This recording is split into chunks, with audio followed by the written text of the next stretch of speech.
Today, we are going to be making the classic pavlova, a light, crispy on the outside, soft and marshmallowy on the inside meringue dessert topped with fresh whipped cream and fruit. It may look fancy, but it's surprisingly simple. I make this every year for my sister's birthday, and it's always a hit. Follow these tips and tricks, and it will sure to be in yours. For the meringue, you will need 6 room temperature egg whites, a cup and a half of granulated sugar, 2 teaspoons of cornstarch, and 4 teaspoons of lemon juice. For the toppings, you will need a cup and a half of heavy whipping cream, 3 tablespoons of sugar, a tablespoon of vanilla, 2 cups of strawberries, sliced, a cup of blackberries, a cup of raspberries, and a cup of blueberries. First, preheat your oven to 200 degrees.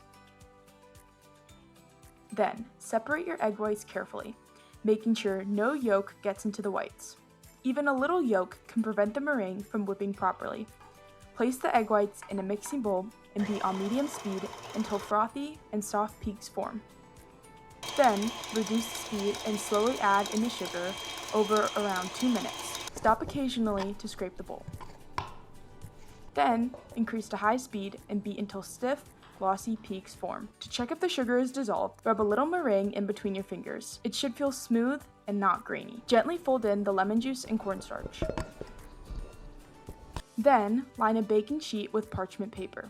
To prevent from sliding, I recommend dabbing a little meringue under each corner. Spoon your meringue onto the sheet and shape into a round circle with decorative swirls. If you want to chew your pavlova, spread it flatter. For a fluffier center, build it taller.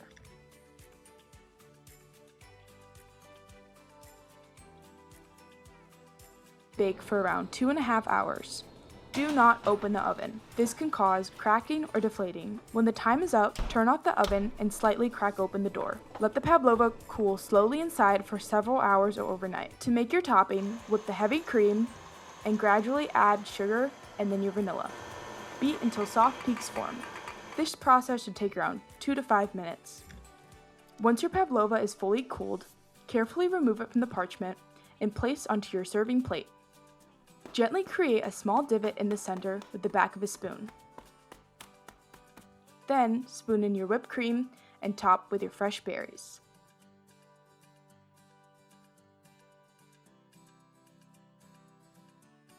For the best results, serve immediately. And there you have it! A beautiful, light, and delicious pavlova that's crisp, creamy, and bursting with fresh fruit in every bite.